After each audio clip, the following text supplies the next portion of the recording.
태어났는데 자라서 성장해서 성인, 어른이 되었고 대부분 결혼을 했습니다. 그리고 내 몸에서 신비롭게 아이가 태어나는 것을 경험했죠. 더군다나 시간이 지나면서 인생이 원숙기로 접어듭니다. 그러면서 종종 내가 사랑하는 내 곁에 있는 사람들이 하나둘씩 떠나는 것을 경험합니다. 아버지가 떠나고, 어머니가 떠나고, 배우자가 떠나고, 사랑하는 지인들이 하나둘씩 떠나갑니다. 그러면 어느덧 나의 죽음도 아주 가까워왔구나라는 것을 느끼게 되죠. 우리가 죽음을 대할 때마다 느끼는 감정은 거대한 단절이라는 거예요. 사랑하는 사람들과 우리를 완전히 갈라놓습니다. 또 죽음은 거대한 분열이라는 거죠. 육체와 영혼이 단 1분 1초라도 분리된 적이 없었는데 죽음을 통해서 서로 이탈을 하게 됩니다. 죽음은 거대한 모욕입니다. 셰익스피어가 말하기를 땅속 구더기 밥이 되는 것이 죽음이다. 그렇게 얘기를 했습니다. 죽음은 끔찍하고 무섭고 두려운 변종이다. 창조주 하나님께서 원래 인간을 창조하실 때 계획했던 것이 아니라 죄로 인한 결과물이 죽음입니다. 죽음은 일순간 우리를 집요하게 쫓아다니다가 마치 벌이 일순간에 탁 하고 쏘고 달아나 버린 것처럼 죽음은 우리를 쏘고 다 끝내 버리는 것이죠. 그래서 우리가 죽음 앞에 서게 되면 늘 두렵고 무섭고 떨리고 죽음을 대하게 되면 슬프고 애통하고 눈물이 납니다. 만일 우리에게 부활이 없다면, 우리가 영원한 나라에 들어갈 수 있는 보증이 없다면 우리는 참 불쌍한 사람들이에요. 그렇죠? 불과 몇 년 남지 않았잖아요. 근데 우리는 부활의 확신을 가지고 사는 사람들입니다. 여러분들은 사랑하는 사람의 죽음을 마주대할 준비가 되어 있습니까? 여러분은 인생 여정 가운데 죽음을 맞이하면서 여행을 끝마칠 준비가 되어 있습니까? 오늘 우리가 창세기 23장을 보는데 아브라함의 아내 사라의 죽음과 사라가 죽자 아브라함이 아내의 매장지를 구하기 위해서 많은 시간과 큰 돈을 쓰는 장면이 기록이 되어 있습니다. 강해 설교를 하면 종종 이따금씩 어려운 본문을 접하게 됩니다. 그러면 그 본문 내용 자체가 어려운 것이 아니라 그 본문이 우리에게 주는 영적인 의미를 발견해내기가 어려운 거죠. 오늘 본문이 그렇습니다. 과연 오늘 부활절 아침에 창세기 23장 말씀이 우리에게 전하는 메시지가 무엇인가 우리는 다시 한번 귀를 기울여 보아야 할 것입니다. 1절 말씀을 보시면 사라가 127세를 살았으니 이것이 곧 사라가 누린 횟수라. 127세. 하나님께서 사라에게 이 땅을 살도록 정해주신 시간 127년 누렸어요. 인생은 거창한 것 같지만 별거 아닙니다, 여러분. 하나님께서 정해주신 시간이, 누리라고 주신 그 시간이 끝나면 그냥 반드시 떠나가야 되는 게 인생이에요. 별거 아닙니다. 많은 일을 할 것 같지만 반드시 떠나야 됩니다. 그리고 그날은 도적같이 옵니다. 도둑님께서 오시는데 전화를 낮에 해가지고 오늘 밤 자정에 갈게요. 문 좀 열어놓으실까요? 잠들지 말고 준비 좀 하시죠. 이렇게 말하는 거 봤습니까? 갑자기 옵니다. 불현듯 옵니다. 말하지 않고 옵니다. 여러분, 우리가 깨어 있어야 될 이유가 바로 여기에 있습니다. 깨어 있으시기 바랍니다. 2절은 사라가 죽은 장소를 알려줍니다. 가나안 땅 헤브론 곧 기럇 아르바에서 죽음에 아브라함이 들어가서 사라를 위하여 슬퍼하며 애통하다가, 가나안 땅에 있는 헤브론인데 그 이름이 곧 기럇 아르바라는 아르바라고 얘기를 합니다. 이 기럇 아르바는 헤브론 땅의 옛 이름입니다. 헤브론은 아브라함이 처음 가나안 땅에 도착했을 때 머물렀던 곳이 상술의 숲을, 마물의 상술의 숲을, 헤브론 아니겠습니까? 거기에서 죽게 됩니다. 분명 우리는 창세기 22장을 읽으면서 아브라함이 번제를 드릴 때 브엘세바에서 모리아 산까지 사흘 길을 걸어갔다고 얘기를 하고 있습니다. 그 이후에 아브라함 가족은 다시 헤브론으로 옮겨서 이사를 갔음에 틀림이 없습니다.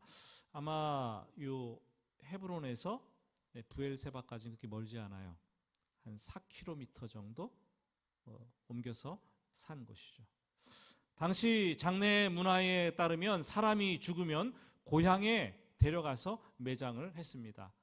아브라함의 원래 고향은 갈대아 우르, 지금 이란 지역 그쪽쯤 될 거예요. 1500km 떨어진 곳이었습니다. 그것까지 갈 수도 없고, 그래서 제2의 고향인 헤브론에 아내 사라를 매장하려고 합니다. 보통 127세의 아내를 떠나보낸다면, 그렇게 나이가 들었는데 눈물이 나올까요? 눈물이 안 나올 것 같죠. 근데 사랑하는 사람을 떠나보내는 데는 나이는 상관없습니다, 여러분. 세상에서 나이 든 분들이 돌아가시면 호상이다, 80, 90대서 돌아가서 100세 되면 호상이다 그러는데, 사랑하는 사람 지인을 떠나보내는데 어떻게 호상이 있겠습니까? 오늘 말씀에 아브라함은 슬퍼하며 애통했다라고 얘기를 합니다. 어느 장례 지도사가 그런 말을 했어요. 아내가 죽으면 이런 일이 일어날 수 있습니다 라고 말하면서 먼저 영정 앞에서 가족들이 아무렇지도 않게 태연하게 이 얘기 나누고 그냥 일상을 보낼 수 있습니다, 그렇게 얘기하더라고요. 또 한 가지, 화장실에서 큰 소리로 남편이 어떻게 해요? 웃을 수 있습니다. 이런 얘기를 해요. 그리고 또 어떤 경우에는 남편이 아내가 죽은 것이 아니라 지금 산 것이니까 한 번 더 심폐소생술을 해달라고 간청하면서 애원할 수가 있습니다 라는 얘기를 했어요. 또한 엄마가 죽은지도 모르고 철없이 아이들이 장례식장을 뛰어놀 수도 있습니다. 이런 얘기를 하는 걸 들었어요. 그럼 만일 떠나보낸 아내를, 엄마를 정말 많이 사랑했다면 남편은 슬플 수밖에 없어요. 나이가 들어도 슬플 수밖에 없어요. 자식도 나이가 들어도 슬플 수밖에 없어요. 뒷장에서 25장쯤 가면 보겠지만 아들 이삭이 37살에 엄마를 떠나보내지 않습니까? 근데 너무나 고통스럽고 마음이 허전한 것을 느낍니다. 그래서 그 아내를, 리브가를 맞이하는 장면도 나오는데, 여러분, 사랑하는 사람을 떠나보내는 것은 슬픈 일입니다. 근데 그 슬픔을 이렇게 해석을 해보면 정말 죽어서 슬프다기보다 살아있을 때 잘못해준 것, 잘해주지 못한 것에 대한 미안함, 그 죄송스러움, 안타까움 때문에 후회의 슬픔이 더 크다라는 거예요. 그럼 그렇다면 우리가 어떻게 해야 될까요? 지금 살아있을 때 잘해야 됩니다. 옆 사람 보고, 아내가 남편이 아니니까 아무나 보면 안 되겠지만 배우자끼리 오신 분들은 옆에 있는 분 보고 얘기해 봅시다. 살아있을 때 잘하세요. 살아있을 때 잘해야 됩니다. 살아있을 때. 안 그러면 우리가 아무리 사랑한다고 하지만 죽음 이후에 후회하게 돼 있어요. 슬퍼하게 돼 있어요. 사라의 인생 여정 127세, 참 오랜 시간 살았지만 고단한 인생이었습니다. 창세기 11장에 등단할 때부터 사라에 대해서 소개를 하는데, 임신하지 못함으로 자식이 없었더라, 그 말로 시작을 합니다. 임신하지 못한다, 아카르라는 히브리어 단어를 쓰고 있는데요, 이 말의 뜻은 뿌리를 뽑아낸다는 거예요. 황폐시킨다라는 거예요. 사라가 아브라함과 결혼해서 아브라함의 집안에 뿌리채 뽑아냈고 아브라함의 집안을 완전히 황폐화시켰다라는 거죠. 그런 의미가 그 시대 사람들에게 있었다라는 거죠. 65세가 될 때까지 아들을 낳지 못했으니 사라의 마음이 얼마나 고통스러웠겠습니까, 여러분? 정말 힘들었을 거예요. 아브라함이 75세, 사라가 65세 되었을 때 하나님께서 친척 아비의 집을 떠나 가나안 땅 미지의 세계로 가라 말씀을 하십니다. 그곳에서 내가 너희의 씨로 큰 민족을 이루게 하겠다라는 말씀을 듣고 이 사라의 귀가 아마 솔깃했을 거예요. 너 씨로 큰 민족을 주신다고? 솔깃했겠죠. 그런데 가나안 땅에 와서의 삶도 역시 고단했습니다. 사라가 절세 미인이었던지라 두 번이나 아브라함 남편이 자기를 누이라고 속이고 자기 목숨을 부지하려고 이를 거짓말을 꾸밉니다. 한 번은 이집트 바로에게 넘기지를 않나. 한 번은 그랄 왕 아비멜렉에게 넘기지를 않나. 하나님이 개입하셔서 다행이지. 그 이기적인 남편 그럴 때마다 정말 자기만 아는 자기 목숨만 아끼는 남편으로부터 얼마나 많은 상처를 받아야 했겠습니까? 75세가 될 때까지 아들이 없었습니다. 그래서 자기 여종 하갈을 남편에게 시바주로 넘겨줍니다. 겉으로는 태연한 척, 의연한 척, 쿨한 척 했지만 속으로는, 마음으로는 한없이 울었을 거예요. 서글픈 인생을 대면하면서 울었을 것입니다. 여종 하갈이 임신을 하자 괄시를 합니다. 그리고 아들을 낳습니다. 이스마엘이죠. 이 철부지 같은 남편 아브라함이 그 아내의 마음도 모르고 하갈이 낳은 이스마엘을 데리고 애지중지 물고 빨고 키우면서 좋아하는데 그때 사라의 마음은 무너져 내리는 거죠. 한없이 무너져. 내 인생 다 끝났구나 느끼지 않겠습니까? 놀랍게도 90세에 하나님은 약속하신 아들 이삭을 주십니다. 이때까지의 모든 고통이 한순간에 일거에 해결되는 그 순간이었잖아요. 웃음이 나올 수밖에 없는 거예요. 너무 기뻐서. 그래서 그 아들의 이름을 이삭, 웃음이라는 뜻을 이삭이라고 지었습니다. 여러분, 그런데 어느 날 기절초풍할 일이 벌어집니다. 남편이 아들을 번제로 드리겠다고 모리아산에 데리고 올라갔어요. 다행히 무사히 돌아왔습니다. 그 이후로 어느덧 37년의 세월이 흘러서 아브라함은 137세, 사라는 127세, 아들 이삭은 37세가 되었죠. 사라는 127세로 인고의 세월을 끝마치고 헤브론에서 죽게 되었습니다. 아브라함은 지금 극도의 상실감 때문에 애통하며 슬퍼하며 눈물을 흘리고 있습니다. 사라 생전 잘해주지 못한 미안한 마음이 아브라함의 마음을 뒤집어 놓았을 거예요. 눈물이 흐르게 했을 것입니다. 아브라함은 슬퍼하다가 애통하다가 조금 뒤에 이성을 되찾은 듯 사라의 매장지를 구하기 위해서 헤브론 땅에 거하는 해쪽 속의 유지들, 지도자들에게 갑니다. 원주민에게 갑니다. 4절 말씀에 이렇게 부탁을 하죠. 나는 당신들 중에 나그네요 거류하는 자이니 당신들 중에서 내게 매장할 소유지를 주어 내가 나의 죽은 자를 내 앞에서 내어다가 장사하게 하시오. 지금 자신을 소개하는데 나는 나그네요 거류민이라고 소개를 합니다.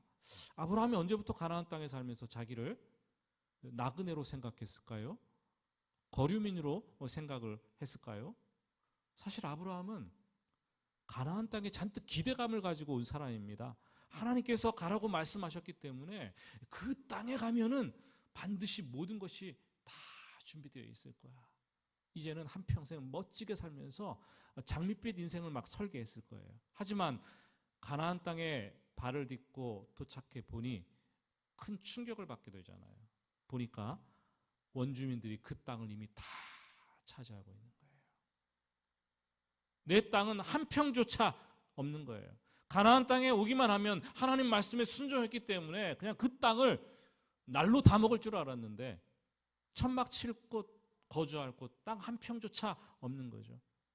그때부터 아브라함의 인생은 나그네예요. 떠돌이 인생이 되는 거예요.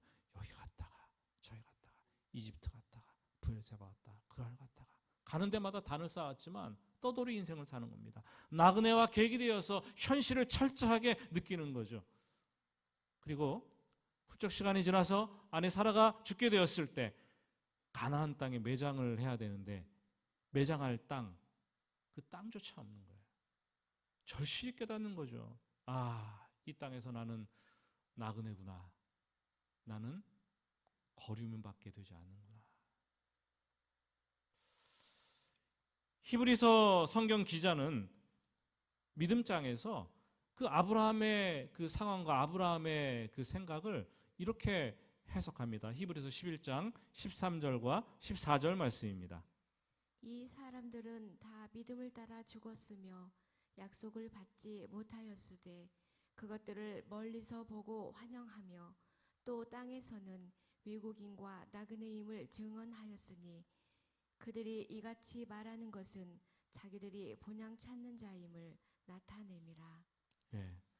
아브라함은 비로소 이 자기가 나그네 인생이라는 것을 그때 깨달으면서 희미하게나마 죽음 이후에 영원한 하나님 나라 본향을 바라보면서 이 땅이 영원한 가치가 있는 것이 아니라 하나님 나라 영원한 세계가 있다는 것을 알게 됩니다. 히브리서 기자는 믿음의 눈으로 그것을 해석하게 되는 거죠. 이삭을 바칠 때에도 아들 이삭을 바칠 수 있었던 것은 이 아들을 내가 죽여도 하나님께서 살리시리라 부활신앙이 있지 않았습니까? 이제 사라가 죽고 난 이후에 내세신앙, 본향, 영원한 하나님 나라를 바라보게 되는 부활신앙, 하나님 나라에 대한 믿음이 확증되었다라는 거죠. 사랑하는 여러분, 부모님을 떠나보내시고 난 이후에 사랑하는 배우자나 혹 자녀들을 떠나보내고 난 이후에 어떤 깨달음을 가지고 계십니까? 하나님 나라가 있다는 사실을 믿고 확신하십니까? 하나님 나라에 들어갔다는 사실을 확신하십니까? 나도 그 뒤를 따라가겠다는 사실을 확신하십니까? 가보지는 않았지만 희미하게나마 하나님 나라, 부활신앙, 내세신앙에 대한 확신이 내 마음속에 들어오십니까? 그게 우리의 믿음인 거예요.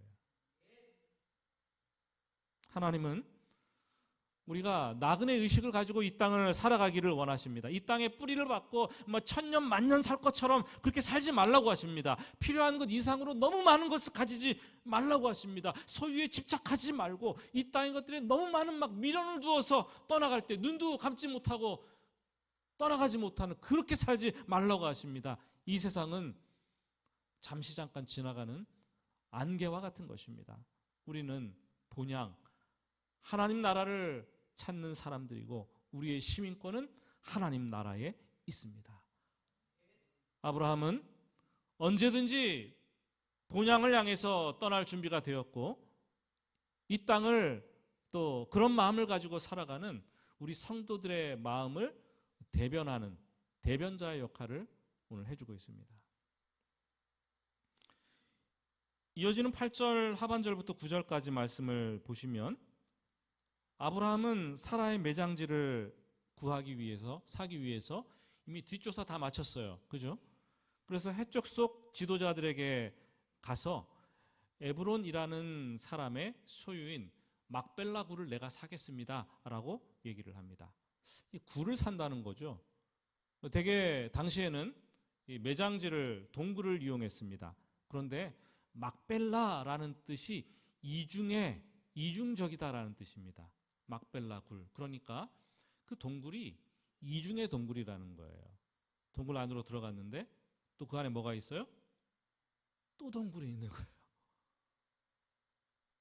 동굴의 규모가 상당히 컸겠죠. 동굴 안으로 들어갔더니 또 동굴이 펼쳐져 있는 거예요. 그러니까 거기에 여러 사람들을 나중에 매장할 수 있게 되지 않겠습니까? 상당한 규모의 굴이었어요. 때마침 그 해쪽 속 지도자들 사이에 에브론이 거기에 와 있습니다. 10절부터는 본격적으로 그 땅의 소유자인 에브론과 부동산 거래를 하는 장면이 기록이 되어 있어요.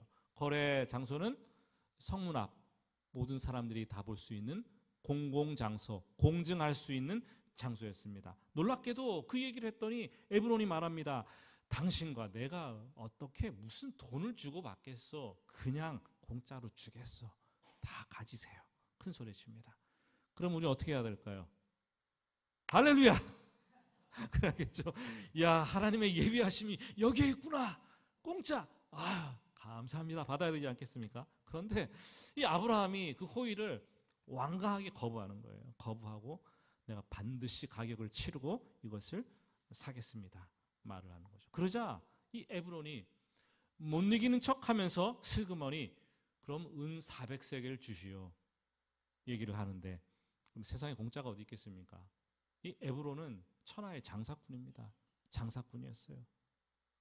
내가 굴도 주고 그 굴이 있는 밭도 당신에게 주고 그 밭에 있는 나무들도 다 줄 텐데 은 400세겔 내시오. 400세겔은 지나치게 큰 돈입니다. 1세겔, 세겔은 무게단인데 1세겔이 11.5g, 은 3돈의 가치라고 합니다. 그러니까 400세겔은 은 몇 돈에 해당하는 거예요? 1200돈에 해당하는 거예요. 4600g. 뭐 비교가 안 되면 생각해 봅시다. 나중에 다윗이 이 헤브론을 수도로 정하고 예루살렘에 성전터를 구입하지 않습니까? 그때 그 아라우나의 타작마당 그것을 은 50세겔 주고 샀어요. 성전터를. 그 예레미야가 구약 성경을 보면 고향 아나돗에 사촌의 땅을 감옥에서 사는데 은 17세겔만 주고 그 땅을 샀어요. 그것을 고려하면 아브라함이 이 굴 하나 사는데 몇 세겔이요? 400세겔은 비싼 거예요, 싼 거예요? 바가지 쓴 거예요, 바가지. 된통 바가지 쓴 거죠. 무상으로 줄 듯 하더니 그냥 400세겔을 내라고 하는 이 장사꾼. 대단한 장사꾼인 거죠. 그럼에도 불구하고 아브라함은 단 1원 한 푼이라도 깎지 않고 달라는 대로 그 사람에게 다 줍니다. 모든 사람 앞에서 공증을 세우고 400세겔을 넘겨줍니다. 그 이유가 있어요.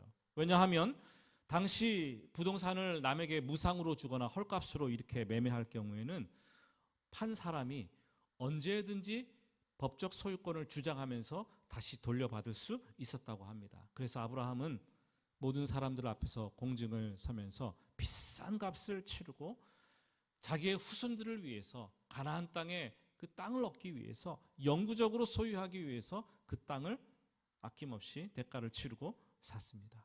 이제 막벨라 굴은 아브라함 후손들의 선산이 되었고 아브라함은 가나안 땅의 영원한 주인이 된 것이죠. 비로소 가나안 땅을 얻게 된 것이죠. 나중에 보면 막벨라 굴에는 아내 사라뿐만 아니라 아브라함도 매장됩니다. 이삭도 매장됩니다. 리브가도 야곱도 그의 아내 레아도 다 장사를 지내게 됩니다. 훗날 모세가 가나안 땅에 정탐꾼을 파송했을 때 에스골 골짜기를 이렇게 정탐하고 돌아오지 않습니까? 그 에스골 골짜기가 바로 헤브론 막벨라 굴이 있는 곳이었어요. 그 땅을 정탐하는 거예요. 나중에 가나안 땅에 들어올 때에도 유다 지파 갈렙이 헤브론 산지를 내게 주소서, 그 열조들의 그 영혼이 숨쉬고 있는 그 땅을 내게 달라고 요구를 합니다. 다윗도 열조들이 묻힌 헤브론을 수도로 삼습니다.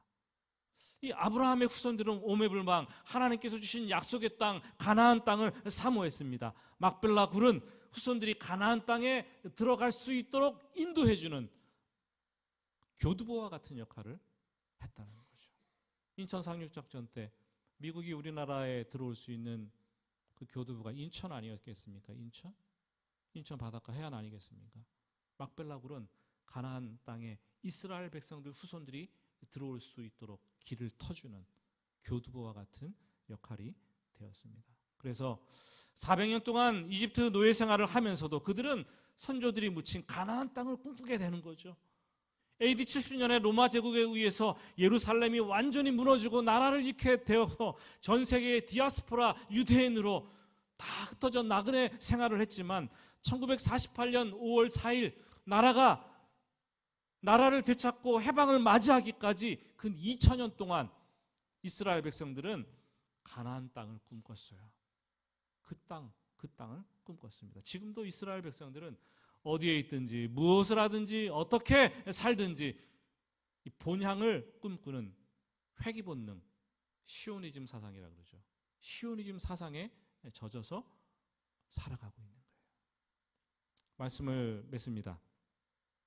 여러분, 아브라함이 그토록 사려고 했던 가나안 땅, 아브라함의 후손들이 그토록 오매불망 가슴에 품고 그리던 가나안 땅, 이것은 우리 성도들이 바라보는 영원한 본향, 하나님 나라를 가리킵니다. 어떤 대가를 치르고서라도 우리는 들어가야 돼요. 반드시 들어가야 될 곳이 바로 거기입니다. 아브라함은 아내 사라의 죽음을 통해서 후손들에게 매장지를 사주면서 땅을 선물했습니다. 영원한 본향을 바라볼 수 있도록 해주었습니다. 오늘 우리는 부활절 아침을 맞이하고 있는데요. 죽음의 의미를 다시 한번 우리는 되돌아봐야 됩니다. 한 사람의 죽음으로 끝나는 것이 아니라 이 땅에 남겨질 사람들에게는 반드시 어떤 의미를 줍니다. 그 의미가 선물이 되기를 주님의 이름으로 축복합니다. 예수님께서 그렇게 사셨어요. 예수님께서 십자가에 죽으셨지만 부활하셔서 하늘로 올리어 가신 것처럼, 그리고 우리에게 선물을 주신 것처럼 너희도 이후에 부활한 죽음과 부활을 통해서 하나님 나라를 경험할 것이다 라고 선물을 주시지 않았습니까? 여러분, 우리가 지금 이 땅에 열심히 살아야겠지만 누구나 다 죽게 될 터인데, 우리의 죽게 되는 그 순간 죽음을 통해서 나의 가족들에게, 나의 자식들에게, 내 장례식에 참석한 모든 사람들에게 선물을 줘야 되지 않겠습니까? 죽음이 끝이 아니라 죽음 위에 부활이 있고 하나님의 영원한 나라가, 본향이 우리를 기다리고 있다. 사랑하는 여러분, 우리가 온 세상 사람들은 이 땅이 좋다고 생각하고 천년만년 살 줄 알고 지평을 자꾸 넓혀가면서 영향력을 살면서 키워가지만, 우리는 잠시 이 땅을 지나가는 나그네요 거류민들입니다. 죽음을 묵상하면서 가까운 지인들의, 부모의, 배우자의, 지인들의 죽음을 묵상하면서 자신을 나그네와 거류민으로 규정하고 매장지를 구하는 후손들에게 매장지를 갈망하도록 만들어준 그 아브라함의 모습을 우리가 오늘 묵상하면서, 우리도 죽음을 두려워하지 않고 부활의 소망, 그리고 하나님 나라를 사모하는 그런 마음의 간절함 여러분들 마음속에 넘쳐나기를 예수님의 이름으로 축복합니다.